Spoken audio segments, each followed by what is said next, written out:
We started way back before social media when they had the Yahoo groups and things, and we were hooked right away. And in order to support our habit, the business evolved quickly. So, and since then, we've been known throughout the world as growers and sellers of very unusual hybridized plumerias. So we are located out of Indian Harbor Beach, Florida. Our website is bnbexoticsplumeria.com. And if you ever have any questions, we are always open, but we're open by appointment. We like to have people at our nursery, one person, one group of people at a time. So please do call us and make an appointment, and then we'd be happy to see you in Indian Harbor Beach. So Plumerias were first discovered probably 100 or better years ago in Central America and Mexico. Hawaii made Plumerias famous with their culture. So just because most of their culture deals with a lei or some sort of a headdress, wristband or an ankle band for their cultural rites of passage mostly. But Plumerias do again come from Central America and Mexico. And Plumerias have two main classifications. These are all called rubras. And what rubras are like your hybrid hibiscus, your hybrid roses. The other classification of plumeria are species plumeria. And the difference between species plumeria and rubras are that species plumeria are found growing wild throughout mostly the Caribbean. And the rubras were grown from seed from usually another rubra. Species plumerias, when you're dealing with their seeds, they are the only type of plumeria that may reproduce themselves 100% true through seed. Rubras will never reproduce themselves 100% through seed. Every seedling of a rubra plumeria is a brand new variety. It may look similar to the parent plant. There may be several hundreds of plumerias that look similar to it, but it's got its very own DNA sequence. So it's a brand new variety, whether it looks the same or not. There are lots of different breakdowns from rubra plumerias.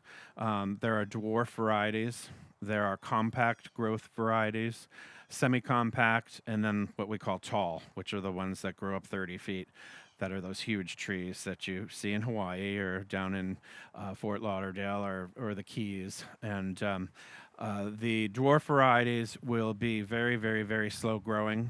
A lot of people like to use them as container plants in and around plantings, around gardens. Most dwarf varieties have beautiful, fragrant flowers, or they have beautiful, smaller leaves. Some are glossy, some are thick and evergreen-like. The compact and semi-compact growth habits grow a little bit more vigorously than a dwarf variety, where the dwarf varieties will top out at between 4 and 6 feet tall, and once they've reached that height, then they'll just broaden their canopies. The compact and semi-compact will grow a little bit taller. So somebody my height would be in the middle of the canopy, which is nice. You wouldn't have to bring out a 10-foot ladder to get to the top of the tree to prune it. The tall varieties, you definitely would need a tall ladder in order to maintain that type of plant. There are variegated varieties, and there are several different leaf structures, more than 13 different leaf styles found throughout the rubra variety.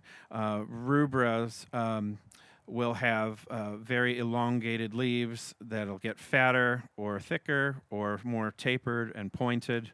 The species plumerias, I'm sorry, I'm bouncing back and forth. The species plumerias all have their own specific leaf. Some of them can be, we have a variety here. Do we have a photo of the filifolia?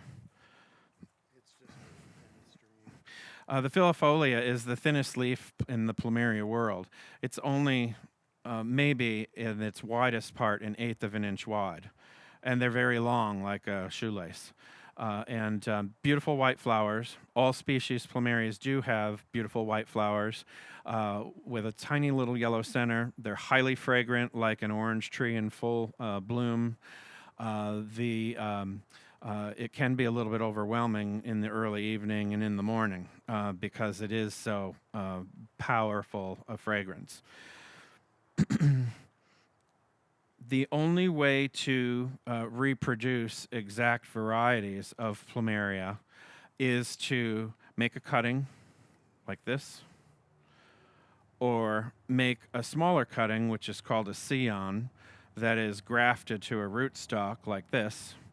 And these are the only two ways to carry on the actual bloodline of this particular variety.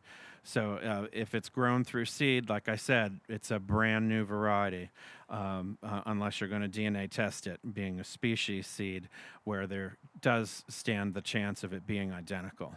But it doesn't happen all the time. So in the seed pod from the plant, you could have 200, 300 seeds in a pod. Each seed could be the same or similar once they start blooming to one another. Each seed could be completely different. Many of these varieties that you see here came from the same pod. And so you can see that there are purples and oranges and reds and pointed flowers and flowers that have burning colors. You don't know what's going to happen with the rubra seeds until they actually bloom. And when they do bloom, you have to count 4 blooming cycles until you know that the color and the fragrance of that flower is set.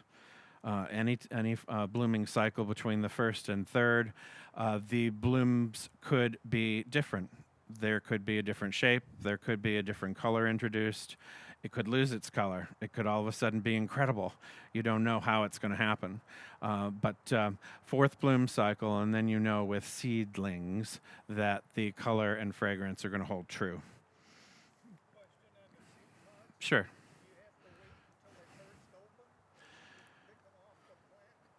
Seed pods take anywhere from 8 to 10 months to mature.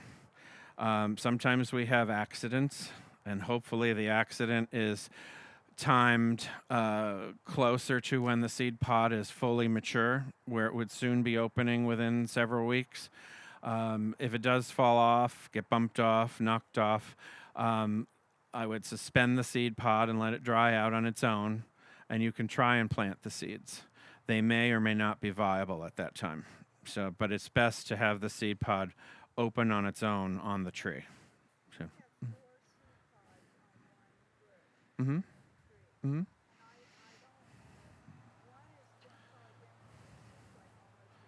Yeah. Mm-hmm.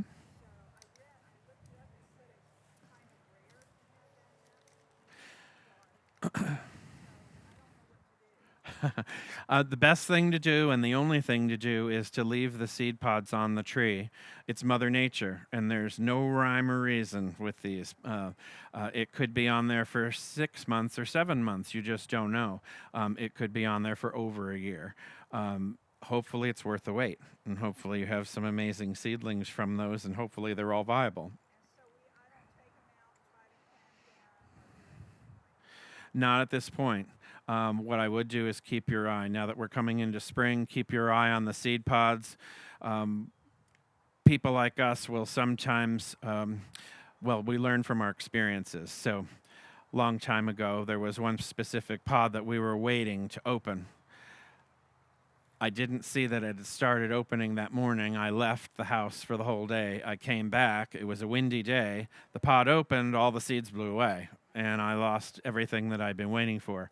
So there are lots of little wonderful mesh bags, onion bags, bags that you do your fine washables in the laundry, even stockings. Cut the toes off the stockings a couple feet up and wrap that around the seed pod.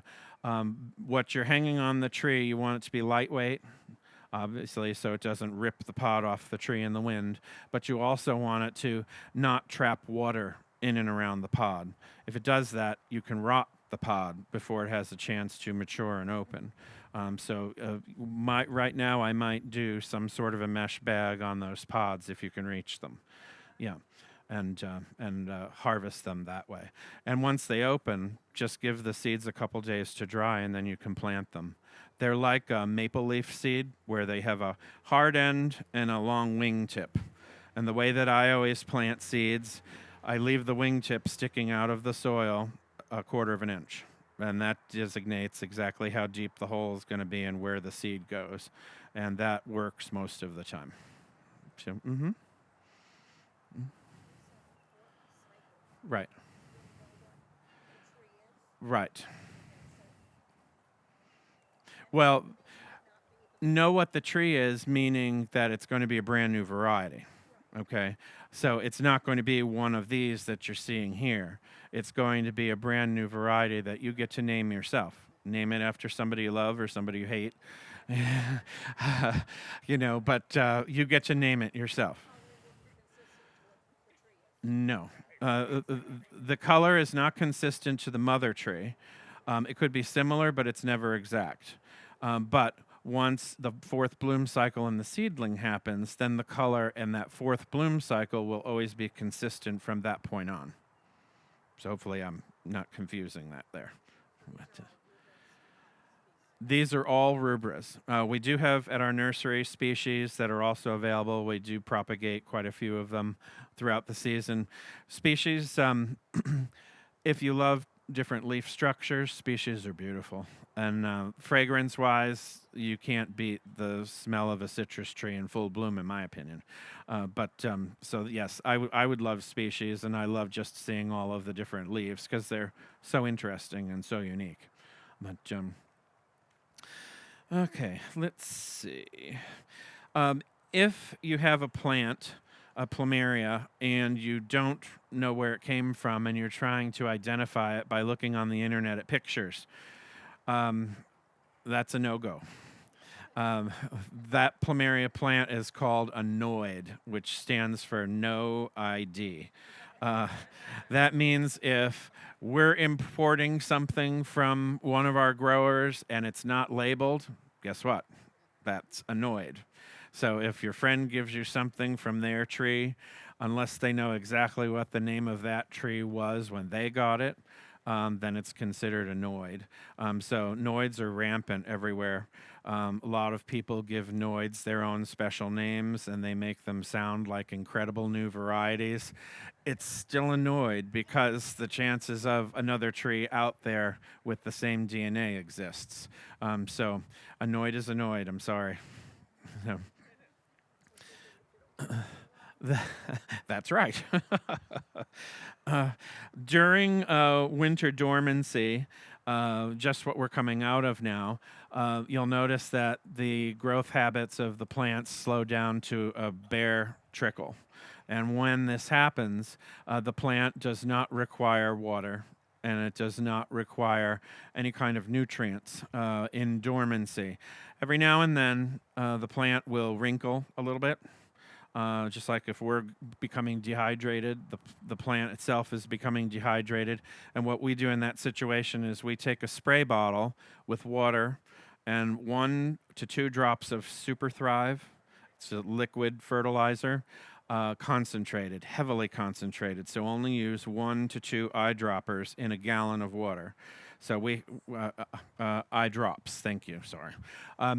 We've had people use 1 to 2 capfuls in a gallon of water, and that liquid fertilizer was just too intense and fried the tree and the roots.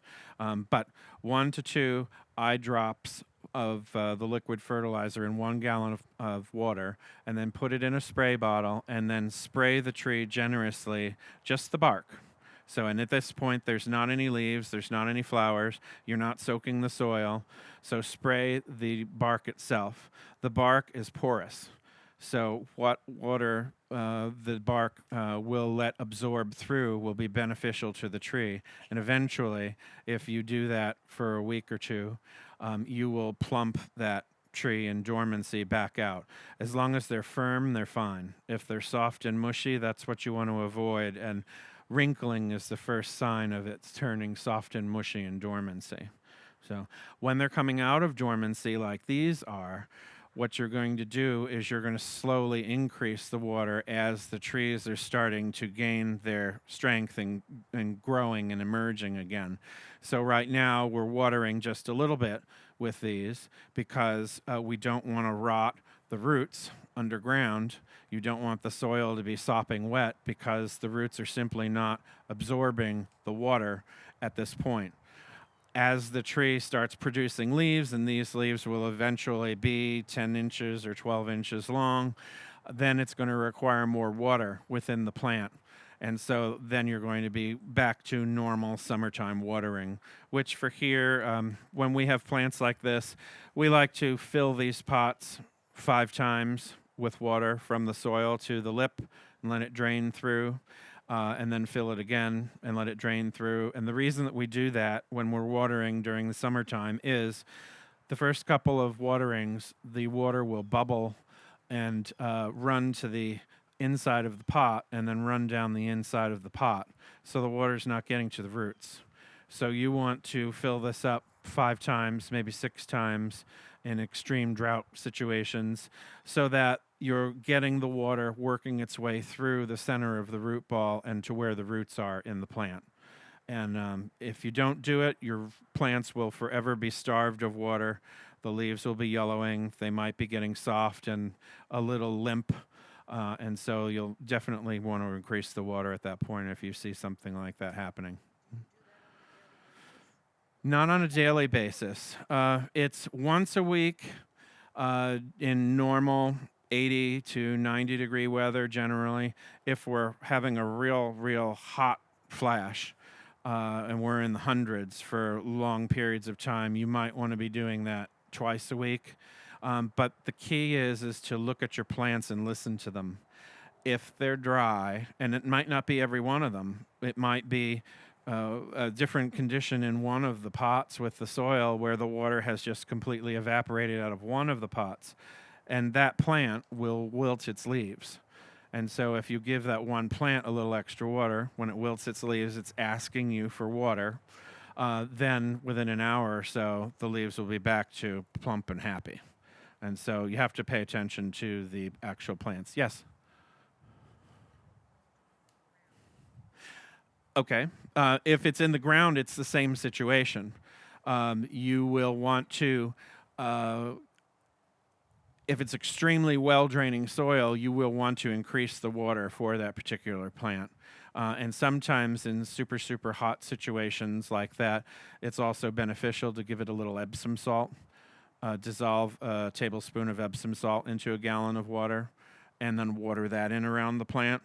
The Epsom salt helps the plants deal with heat stress, and it will green the leaves so that it can maintain a nice healthy status through that really difficult hot heat flash. Sure. I'm sorry? We use 1 tablespoon per 1 gallon of water, so you don't want to get crazy with it. It's salt. So you don't want to get crazy with it. So if the plant needs a little bit more after the first application, and don't expect results 5 minutes later. It takes a little while to work up through the plant. So you might apply the Epsom salt in the water one day and then wait several days, and then you should start to see a difference in the plant. If you hadn't seen a difference in the plant, then maybe another application is necessary just to help it along. And we're just using 1 tablespoon in a gallon of water so that it's not a super saturated, salty mixture. So we don't want to overdo it. Yes?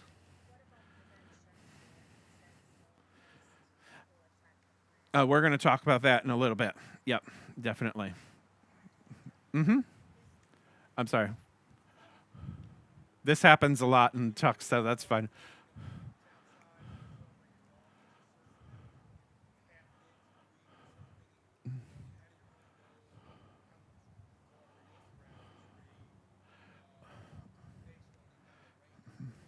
Well, generally in-ground trees, plumerias only have a taproot when they're growing out of a seed. The plumerias lose the taproot as it becomes more of a mature tree. So trees that are in the ground will generally have a water source that they have worked their way to. So they may not necessarily need as much special attention in the water department as a potted plumeria would. So, okay. Mm-hmm. Uh, well, you can't control that unless you're turning the sprinkler away from it if it's too much. So, but most irrigation systems with the mineral content in the water can yellow the leaves or just color the trunk, but that's not going to kill the tree. Once the tree grows up above the spray, then the leaves will green back up and it should be fine. Yes, I'm sorry.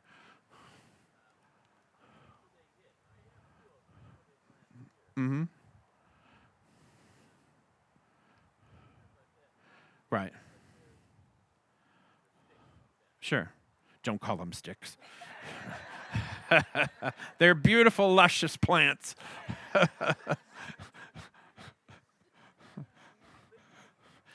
How big? Well, it right, right. It all depends. I'm sorry. It all depends on the growth habit of that tree. So if you know a specific variety, then you can look up the growth habit for a specific variety. Chances are it will be a taller grower if it was not a tree that was purchased as a dwarf or as a compact or a semi-compact grower. So chances are it's going to be a taller grower. So, and that will get 20 feet, 25, 30 feet tall if you let it, and if you want it to get that big. All of our trees in our nursery, we do not want that tall, except some trees outside, some second story windows in the house where we wanted to see blooms out of the second story window. Otherwise, everything is at a height between 6 and 10 feet tall, where we can maintain it pretty much standing on the ground. So, and we won't let them go any taller than that. So, mm-hmm. uh, yes, yes, no. No, every plant is different. And if you have 4 plants of the same variety, one of these could be starting, 2 of them could be starting. There is no rhyme or it's Mother Nature. There is no rhyme or reason for it. Sometimes they'll push out blooms before leaves. Sometimes they'll leaf out first. Sometimes you'll get some leaves and some blooms. So there is no right or wrong way for plumerias to come out of dormancy that way. So. Plumerias like full sun, or at least a half a day's worth of full sun. They will do well in filtered light, but they may not bloom as frequently for you. So stay away from hot fry zones. We discussed a little bit about that a bit ago with a couple people up here. Fry zones are if you have a cinder block house, let's say, and you have a cement driveway or patio, south facing or west facing especially. In the afternoon, 3, 4, 5 o'clock, it can get blisteringly hot out there. You can't walk barefoot on that pavement, so there's no reason why the plant would also enjoy that. And so if you're close to the house and on that pavement, that 3 or 4 foot area right up against the house is what we call the fry zone. Nothing will live there. So it's going to wrinkle up and dry and turn brown and crispy very quickly. Plumerias will also sunburn, so you'll see the bark turning a very nice yellowy brown color, and that's from sunburn. If you don't catch sunburn quickly, it could be fatal in the plant. So move it away from the side of the house more to increase the air circulation around the plant, and then you should be okay. Okay. Well, plumerias only bloom at the tip. So the more tips that you have on the plant, the more blooming you're going to have at the plant, which means the more continuous blooming you're going to have in the plant throughout the season. These plants, some of them will hold on to a bloom for 3 or 4 months. The orange amity that we have, where is it? It's right over here. I can't find it. Didn't sell, did it? Orange amity. Orange amity has enormous inflows, which is the bloom. They're the size of a basketball. And that particular inflow will have 20 or 30 flowers that are open at once, blooming, and at least 20 or 30 buds underneath those flowers that are going to regenerate as the flowers fall off. So that bloom itself could last months on the tree. So if you have a big tree of that, you're going to have incredible blooming all summer long. So, yep. I'm sorry, I can't hear you. Sure.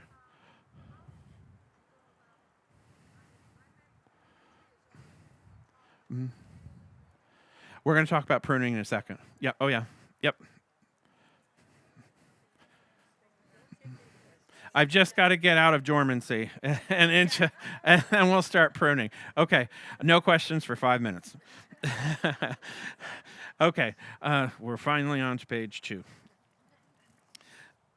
Springtime, Plumerias waking up slowly, and we discussed increasing the water as they're coming out of dormancy. Signs of waking up in a Plumeria are juicy, wet-looking tips of the plant where they become very shiny. Of course, blooms or leaves coming out of the tip of the plant is another indicator that the sap is now flowing and the plant is waking up. What we like to do in the springtime, once the plants come out of dormancy, we've already been adjusting the water accordingly. One thing that we like to do is refresh soil, and starting with fresh soil for potted plants is helpful. Replenishing nutrients in the soil is helpful, your fertilizers and such, that is very helpful. We use a fertilizer that is an Osmocote product. Here, they have the Osmocote product with an additive of B, which is also beneficial and very good for the Plumerias. This is a 14-14-14 well-balanced, slow-release, time-release fertilizer by Osmocote. Osmocote also, they have this in 50-pound bags without the B additive. And what we like to do is we'll take empty Parmesan cheese containers and label them fertilizer so that you're not going to put this on your pasta. And we use the small holes to sprinkle around the soil surface. If you go around once or twice, that's enough of this fertilizer for a good part of the season, if not the entire season. Very rarely do we want to put a second application of this on later in the season because we don't want this to be floating around in the soil when the plant goes back into dormancy in the late fall. When the fertilizer is in the soil and the plant is dormant, the fertilizer will not be absorbed by the roots, and the fertilizer can rot the roots. So you want to avoid that. And so that's how we treat that. And then we'll till the fertilizer in to the top inch and a half of the soil. So it has a slow polymer coating on it, so it's slow release. It's not affected by high heat. It's only affected by exposure to water, and some of the nutrients will be released from each of the capsules when it becomes wet. And that's how we work with those. Proper containers for Plumerias. Ceramic containers with a glaze, Talavera containers with a glaze, hypertufa, resin, plastic containers. They're all great. They all have to have holes in the bottom and hopefully holes in the side, like these nursery pots do, for excellent drainage. The pots have to have good drainage for a Plumeria. If not, you run the risk of the roots rotting. And if it rots from the bottom up, it's too late by the time it gets above the soil and your plant is lost. So we want to avoid that. Putting a plant in trays like this, by the way, we learned haphazardly that these trays block the holes on the side. So it's not a good idea to keep them in trays like this for extended periods of time. We only do it for a quick talk and then they come back out of the trays. So, but we learned our lesson the hard way that way. Putting a saucer underneath your pots. That's fine, but you do not want the pot to sit underwater in a full saucer of water. Plumerias are tropical. They love water, but they don't like wet feet. So what we do in that case is we fill the saucer with pea gravel to the top, and then we put the pot on top of the pea gravel, and that allows for the drainage of the water, but the pot is not sitting underwater. So no terracotta for plumerias. It's too porous a pot. Some people have good success with it. In our hot zones, anything that's in a terracotta pot, you can never give it enough water, and the plant will always be starved for water. So it'll have yellow leaves, and its growth habit might have very spindly branches, and you don't want that for your plumeria. So no terracotta if possible. One of the things that we do add to plumeria soil in the springtime is the mycorrhizae fungus. This is a beneficial fungus for all plants. This is a fungus that helps the roots grow bigger, healthier, more robust roots. It helps the plant have a better overall health. It helps the plant have better leaves, better flowers, better growth habit. And so using a little bit of this in with the soil in the springtime when you refresh is a good idea. So plants just simply thrive much more easily when you do this than if you weren't doing this. It'll be okay if you don't do it, but it's just not going to be as happy as it would be if you did do it. We also add alfalfa pellets to the soil. Your local feed stores, believe it or not, have alfalfa pellets that they give to their animals. And if you take those alfalfa pellets, just pure 100% alfalfa, grind them up, and you mix that into the top inch and a half of soil while you're fertilizing, that extra alfalfa will add extra nitrogen to the soil, which will also help your plants be happy and thrive throughout the season.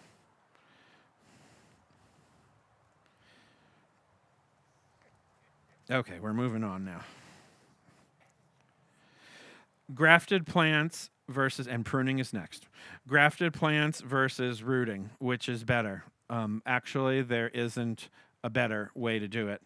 The only way, of course, to reproduce the exact variety is by grafting or by rooting. Some varieties are extremely temperamental and difficult to root. Some varieties, like species Plumeria, can take more than a year to root. So that's why we graft them. A lot of these varieties, because they're so new in the world, there is just not enough of a branch that's 16 or 17 inches long to take when you're wanting to propagate that tree. So when these trees were started, these trees had a piece which is called a scion, about that size. And then that was attached to the rootstock, and you can see how much it's grown since then. And when you're taking a cutting, you're going to want at least 14 to 16 inches of length on your cutting. Some people will sell little tiny short itty bitty cigars, and that has less of a chance of rooting than something that's this size. So when the cutting is prepared properly and left in a cool, dry place out of the sun, that is called callousing. And the bottom of the cut will slowly nub over and develop a callus. It's that callus that then pushes the roots through while you're rooting these plants. You can just take a fresh cut and plunk it in the soil. You may not have as much success rooting it that way as you do if you take the time to callus it first, and then most of the plumerias will root.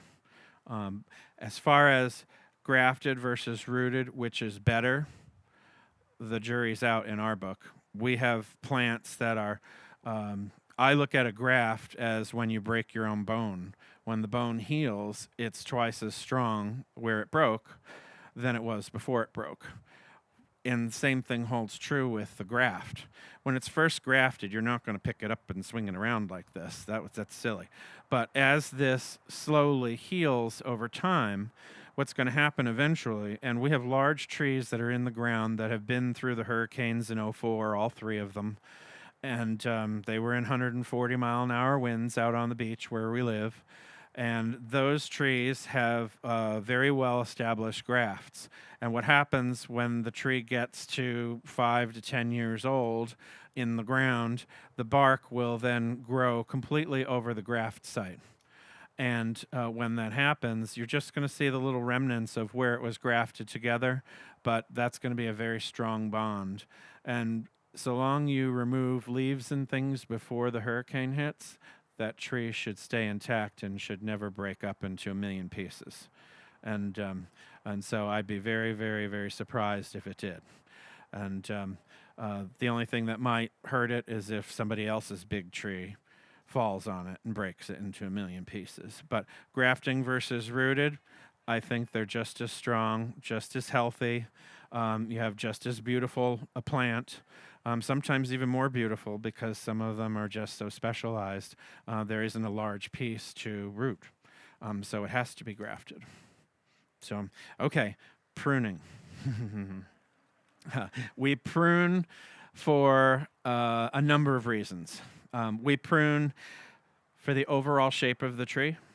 We prune to maintain a specific maximum size of a tree if there are limitations around it. We prune to keep the trees from growing into a building or into another tree.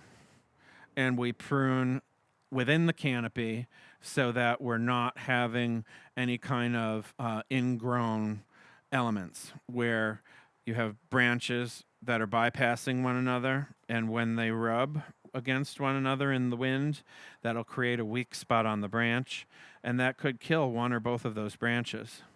And if you don't realize that that's happening in the center of the canopy, if it's a brown stem rot that happens to settle in there, that could take the whole branch all the way down to the trunk. So you want to prune your branches from rubbing like that. And how to prune and where to prune. Pruning is best done in the springtime once the plants are coming out of dormancy and have leaves like this, okay? You can control which way the tree that you leave behind after you take the piece off grows by looking at the leaf nodes on the tree. And this is not a good one to look at. We'll use this one.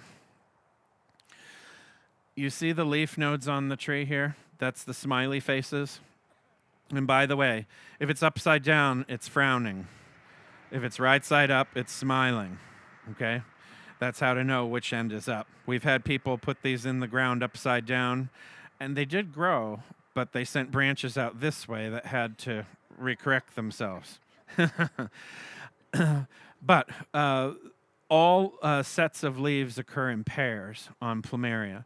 So if you look at the side of this branch, you're going to see there's a set that's going north and south, then a set that's going east and west, then a set that's going north and south, then a set that's going east and west.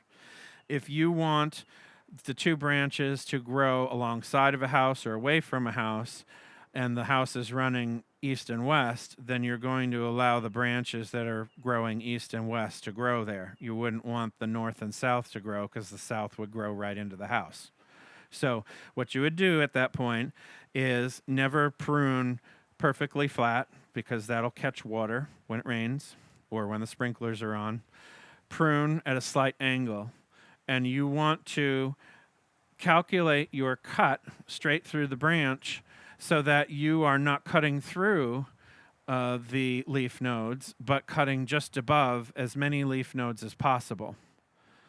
And if you do it right and find just the perfect spot on that branch, where it's woody, not where it's green, by the way, then so long you don't cut through those leaf nodes, the theory is that all the leaf nodes beneath that cut that aren't cut through will swell into a new branch. And that's how you can control when you're shaping a tree, which direction the branches are going to go.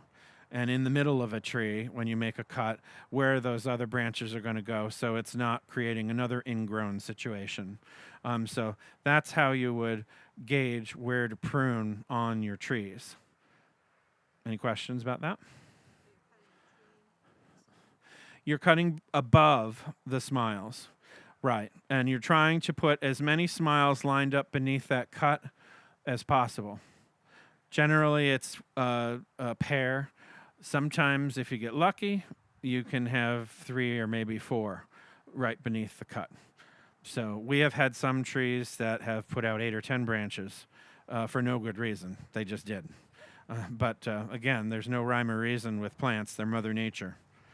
So that's how to prune and when to prune. Um, the reason why we do this in the beginning of the season is so that you have the entire growing season for the tree to heal itself, what's left behind, and so that the cutting that you take has the entire season to either root or graft, however you decide to propagate it, or how if you give it to a friend, however they want to do it. But if you do it towards the end of the season and the plant is going to go dormant, then it's probably going to die. So you don't want to do it close to the end of the season. You want to do it at the beginning of the season. Okay. Yes? Oh, I'm sorry. I'm having trouble hearing back there. Maybe we need to give these out for the back row. The proper tools for grafting and for cutting. We like to use a stainless steel shear if the branch is woody enough and thick enough where we can't cut it with a surgical blade. So we buy thousands of these surgical blades. They're all individually wrapped, and it takes a little while to get at them. But when we're treating our trees, we put one surgical blade on the scalpel, and then we use just that one blade for whatever we're cutting on that one tree. And there's a reason why we do this. So in the plant world, period, there is a virus called the mosaic virus. And unfortunately, in the Plumeria world, it's been running rampant. There's a lot of people that use what we call dirty tools. And dirty tools are tools that are not completely cleaned and sterilized when they're going from one plant to the next. So if one plant has this mosaic virus and you don't clean your tools, it's contaminated by sap to sap exposure. And so if your tool is not completely clean when going to the next plant, you run the risk of transferring the mosaic virus if it has it. So, and there are ways of knowing if your plant has the mosaic virus. Now, it could be sitting in your plant dormant for years. So knowing where you buy your plants from and how they propagate is very important. There's a lot of people that will say, oh, there's this great person on the internet that'll sell me 10 of these plants in Thailand, and they'll ship them right to my house for almost nothing. Well, that's because they're probably not taking the time to sterilize their tools, or they're going out into the local markets, the plant markets in Thailand, and they're buying plants that have been propagated with dirty tools just to move things along quickly. And then all of a sudden, you have it in your garden, and it can contaminate and ruin your Plumeria collection if you're not careful. So, yes? And that's good question, and we're going to get there right now. The best way to keep your tools clean is by using one blade per plant and tossing it. When you're dealing with clippers, the best way to sterilize those is by either boiling them for 45 minutes at a very strong boil, or using fire, a blowtorch. And you're not heating up the blade so that it's turning red and taking a different shape, but you are heating up that blade for a couple of minutes so that you're killing anything by heat that is on that blade. The third best way of cleaning is by using 91% rubbing alcohol, but that is not foolproof. 91% rubbing alcohol does not remove all of the sap on your shears. So you run maybe less of a risk, but still a risk if you're just using rubbing alcohol on there. The best thing to do is a quick thing that you throw it out and then, sorry? We buy these, you can get them at on Amazon, you can get them eBay, everywhere, and a lot of different places have buy 100, get a free scalpel. Buy 500, you get 5 of them. But it's important to do it that way, and they're really, really sharp. So uh, you need to be careful when you're opening them. So, and what I've found, we use these when we're cutting branches about this thick. They work brilliantly for something like this. You just score it once, score it twice, and you're probably through the whole branch. Watch how you come out the other side, because you don't want to get to yourself. When we're trimming rust fungus in the fall off of the trees and removing the leaves, these are great. So 1 per tree. And what we found is, if you just grab the, not like this, but you make it fall off. That's another way of doing it. If you just pull the leaf down like this, and you just touch the top of the bend with the sharp blade, it usually is enough to just take that leaf right off. It's very quick and easy and effortless. And then again, when you're done with that tree, you throw all those leaves away and you get rid of your scalpel and you go on to the next one. If you're careful like me, when I'm doing this, you're not getting sap all over your scalpel. If you do, then you need to sterilize it and clean it. Okay? What the mosaic virus looks like in your plants. On the flowers, it can be an irregular blotching, usually a red or a burgundy blotching on the flowers. If you have a whole inflorescence of flowers going, the blotchy is random from flower to flower, not the same on each petal, and it's throughout all of the flowers. There's also something that's confusing called heat splashing. And heat splashing has the blotches on the flowers, but it's brought on by heat stress in the plant when the flower is about to open its bud. And when that happens, you're just going to have the splotch on a couple of those flowers, but not all of them. And so that's a difference between the mosaic splotching and just a regular heat splotch. Another symptom of mosaic being in the tree is if you look at your leaves, not like this one, but if you look at the leaf closely or hold it up to the sunlight, you'll see that each leaf has little rectangular cells all in rows. The mosaic virus got its name because it doesn't fill in a dark square or rectangle every single one. So it looks like a mosaic pattern on the leaf. It will either show itself in the leaf there, show itself in the blotching on the flowers. If you look at the leaf stem down here, there'll be very, very sharp reddish-green streaks. They're very definitive. They don't blend softly like this is all soft, and so that's fine. But with a splotch on the leaf stem, it's just like a paintbrush, very definite splash or splotch on that leaf. Another way to also see if the plant has a virus is sometimes when you have long green sections of the tips, you'll also see that paintbrush dark splotch on that area, but not always. Mosaic is hard to look after, and it's if you see it on your plants, the best thing to do is to get rid of that plant. So destroy it, throw it out. Don't cut from it. Get clean tools afterwards if you weren't sure if you've exposed other plants, and then watch plants. Sometimes a lot of people will buy plants, again, from sources, and they just don't know if the plant could be propagated with dirty tools or have mosaic in it. And that's the risk by bringing plants into your collection that everybody runs. And even when we do it, all of our plants are put into quarantine. And we don't just sell plants that come right out of the boxes when we import them into the country. We grow them for a while. And we're looking at plants. Now, we're dealing with people that are experts and very, very, very good tops in their field.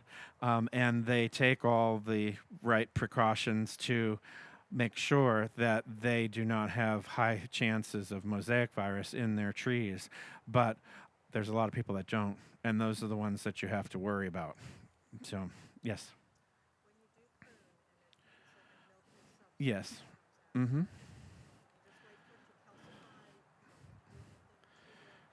Right. Yes, that's. Are we talking about pruning a leaf or pruning a branch? Okay. Um, when you're pruning on a slight angle, you can just leave it that way and let it air dry. Sometimes people will put a little cinnamon on the end of it because cinnamon is a natural antibiotic, antibacterial.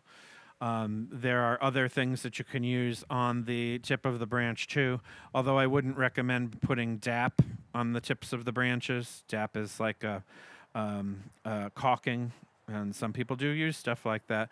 But we have found here in Florida, because of our high humidity, that if you seal the end with caulking, sometimes you're trapping more moisture underneath it, which creates the tip rotting. And so we don't like to do that. Most of our cuts, if we don't put a cinnamon or like a rooting hormone just to clean it, or maybe peroxide, hydrogen peroxide on a cotton ball, we'll dab the tip just to clean it out and make sure that it's bacteria free. That's how we do it. So, excuse me, I needed this. Yes.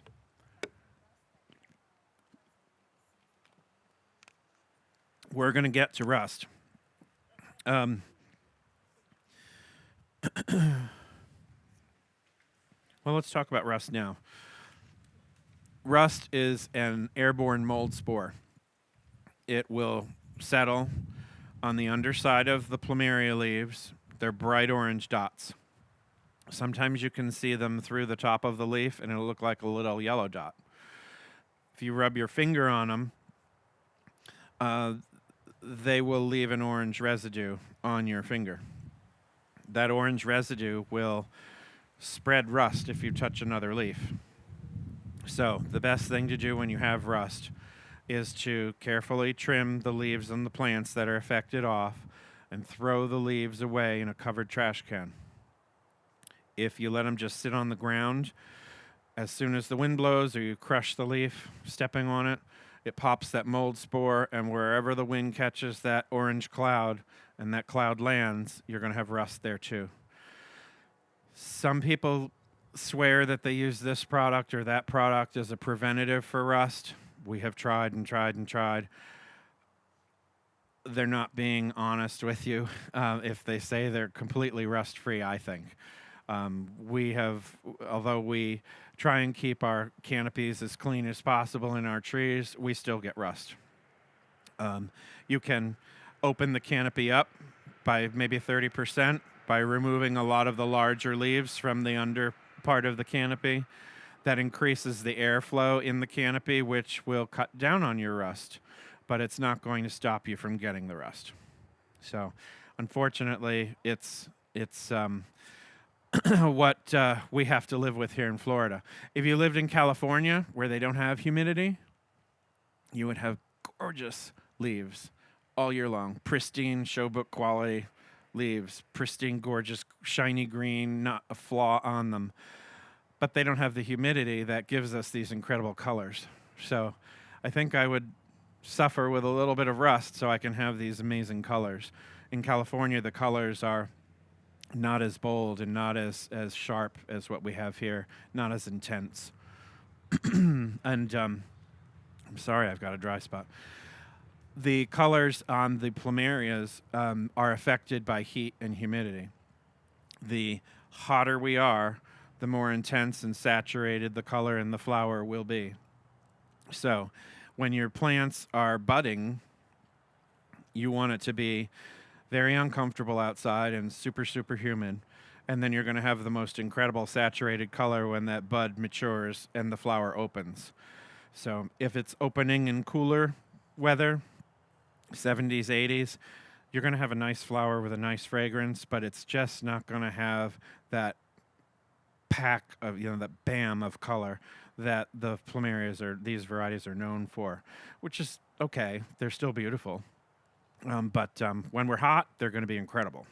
So California doesn't get that, unfortunately, but they have pretty leaves. So, okay.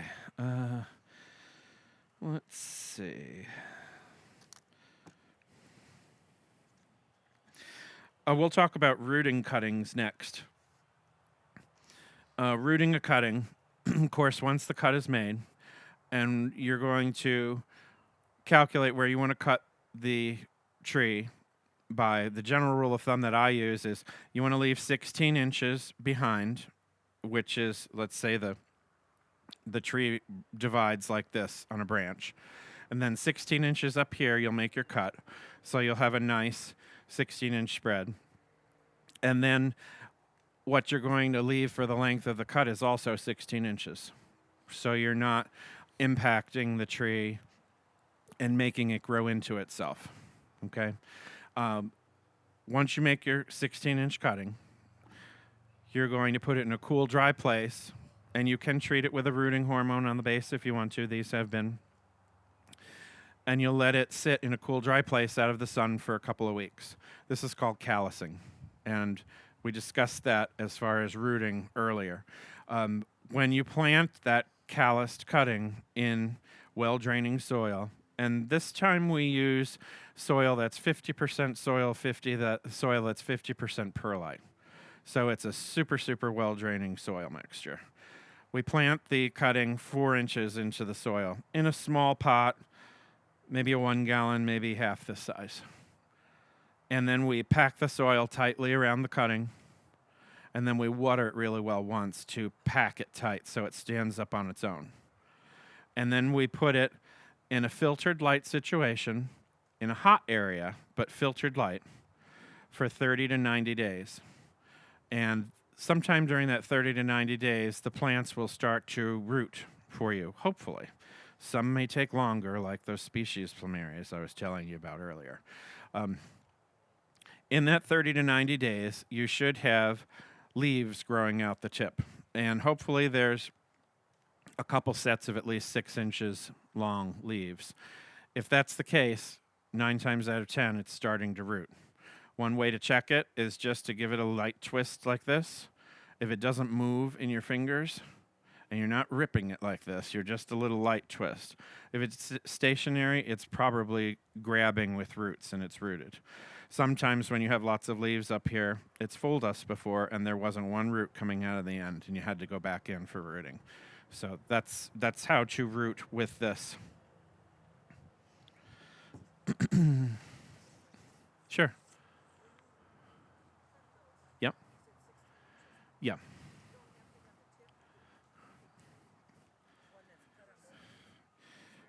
Right, right. Yep. If you're making more than one cut on a long tree and you really want to prune a section back, the first cut up from where it branches naturally, you're going to want to make 16 inches.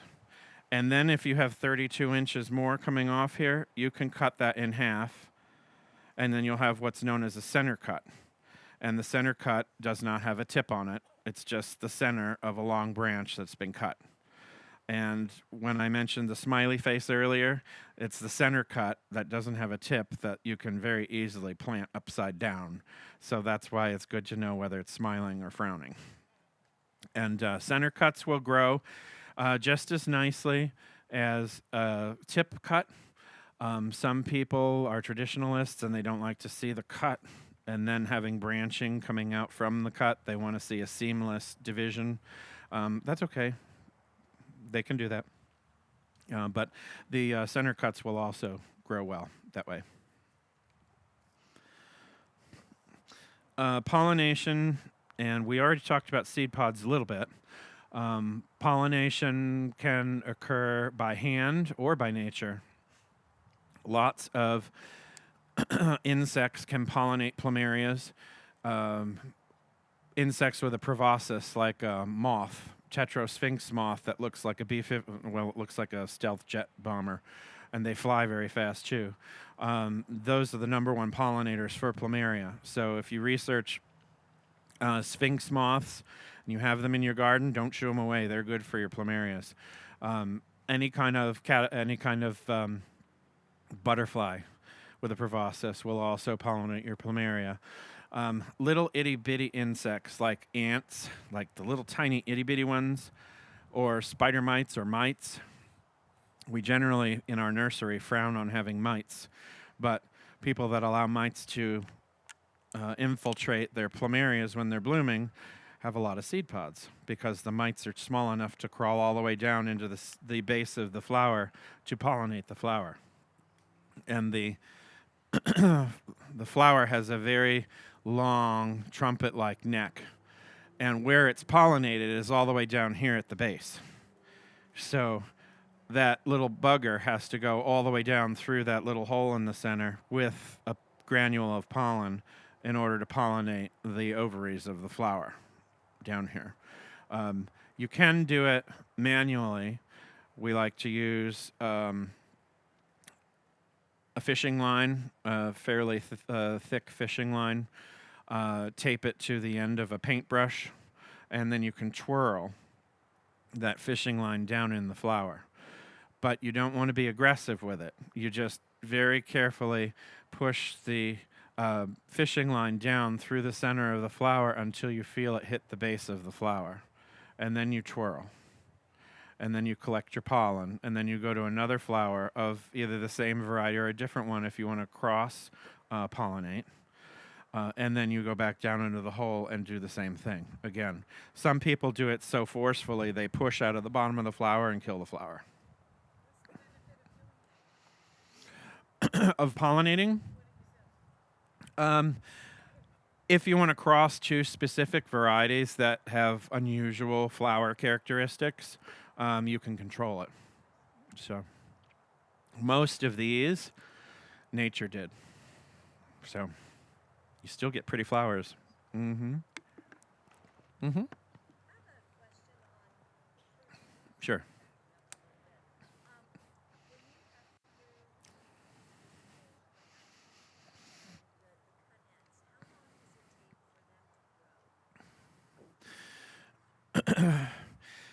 When you're the piece that you're leaving behind on the tree will heal itself, and then the leaf nodes that are beneath that cut, that aren't pierced by that cut, will start to swell, and then you'll see the little leaf claws developing, and then they'll start to branch and grow their branches outward.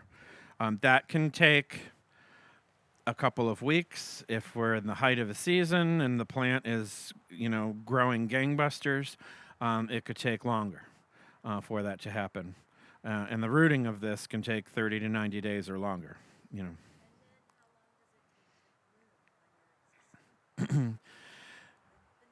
The new growth, the new growth will probably want, and we'll use this Plumeria as an example. This Plumeria at the end of last growing season, we'll turn it this way so that you can see the belly button. You see this little dot that's down here at the base of these two branches? That's the belly button of where the flower stalk grew from, okay? And because Plumerias will divide naturally when they bloom, you have the point of attachment for the flower stalk and then the division here. This has to grow out probably 6 to 8 inches tall before they're primed and ready to bloom again. Sometimes with some varieties, it doesn't need 6 or 8 inches. It might need 4 or 5 inches, but then it'll bloom again. And that would be a compact variety. So that could be several months for that to happen. So, yes. Not always, but most of the time, yes. Sometimes when you want something to really, really, really divide, and it blooms beautifully for you, and then all of a sudden the branch just takes off like a weed straight up past the bloom, and you have the bloom coming off the side like this. So hopefully the next time then it divides. But another way to force branching is by cutting, of course, and then you know where you place your cut, how the next branches will grow. So, yes.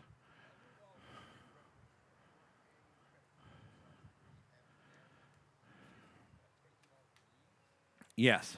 Um, something I wasn't going to discuss this time, but we can do that now.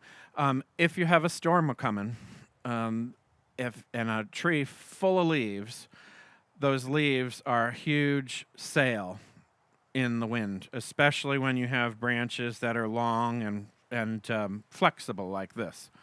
And so what we do with clean blades, one per tree, is we cut off all the leaves about a half an inch on their leaf stem from the branch. We leave that little nub. That little nub will dry up in a couple of days on its own and fall off. And then where it fell off from, it'll be a perfectly healed nub. So it's nothing that will invite bacteria. So that's how you want to do that naturally. So if you take off all the leaves in the hurricane, except for maybe the little tiny ones growing directly out of the tip, then you have reduced the wind drag dramatically. Leave the flower stalks on. They will make it through 140-mile-an-hour hurricane 3 weeks apart, because ours did. And then the very next day after the storm blew through, they started blooming again. But yeah, take the leaves off, and then they'll just bend and flex in the wind. And as long as you don't have a tree like this that decides to lose a huge branch and crush your tree, you should be fine.